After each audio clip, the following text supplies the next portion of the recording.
bird watching at the end of the night when I'm crawling into bed, beaten and abused. By the day, I think about waking up and sitting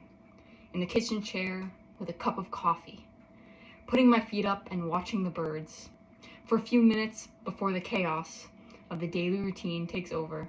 But every morning, as I sit staring out at chickadees, dirty-eyed juncos, woodpeckers and wrens,